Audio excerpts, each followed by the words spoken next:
ဒီကောင်လေးကတော့2900 battery နဲ့ 48 volt 30s 50ah ကျော် battery ပတ်လေးရိုက်မှာဖြစ်ပါတယ်ဆိုတော့အရင်ဆုံးကျွန်တော်ဒီအပေါင်းပတ်လေးတွေကိုကျွန်တော် insulation tape လေးတွေအရင်လိုက်ကပ်လိုက်ပါမယ်ဒီလိုမျိုး insulator လေးတွေကပ်ပြီးသွားတဲ့အခါကျလို့ရှိရင်ကျွန်တော်က3လုံးတွဲတွဲပေါ့နော်3လုံးတွဲတွဲဒီလိုမျိုးလေးတွေကျွန်တော်စတွဲလိုက်ပါတယ်ဆိုတော့ကျွန်တော်က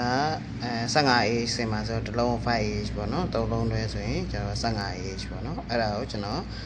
73တန်း 73s ကျွန်တော်တွဲပါမယ်ခင်ဗျာဒါလေးကတော့ 73s တွဲဆင်ဖို့အတွက်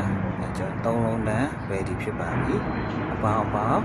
အနှုတ်ကျွန်တော်တွဲဆင်ထားပါတယ်ဒါကတော့အားလုံးတက်ဆင်ပြီးသားအနေထားလေးပေါ့နော်အားလုံးတွဲဆက်ပြီးတော့ပါပြီဆိုတော့လေးကိုကျွန်တော်ဘိုးလေးထောက်ကြည့်မယ်ပေါ့နော်ဆိုတော့ဘိုးလေးကတော့ဒီမှာ45 volt ပေါ့နော်ဆိုတော့အားလုံးဆင်လုပ်ပြီးသွားပြီပေါ့နော်ဆိုတော့ဒါလေးကိုကျွန်တော်ပါကင်ထုတ်ဖို့ပဲကြာပါတော့လေဆက်ပြီးတော့ပါကင်ထုတ်လိုက်ပါအောင်မယ်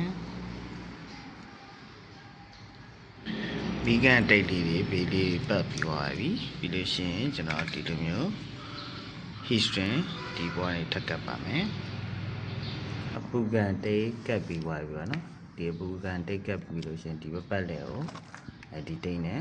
ကျွန်တော်ပြီးတော့ပတ်ပြီးတော့ထိန်းမယ်ပေါ့နော်ဆိုတော့တိတ်တွေနဲ့ကျွန်တော်ပိတ်ပြီးသွားပြီနေတာပေါ့နော်တိတ်တဲ့လေးချအကောင်လုံးလုံးအောင်ကျွန်တော်ပိတ်လိုက်ပါပြီအားလုံးပြီးသွားရင်တော့ရေလုံဘူးလေးထည့်ပြီပေါ့နော်စုပ်ကိုရေလုံဘူးလေးကိုကျွန်တော်ထည့်ပြီးတော့ချာလေးပိုက်ကင်းပိတ်လိုက်ပါမယ်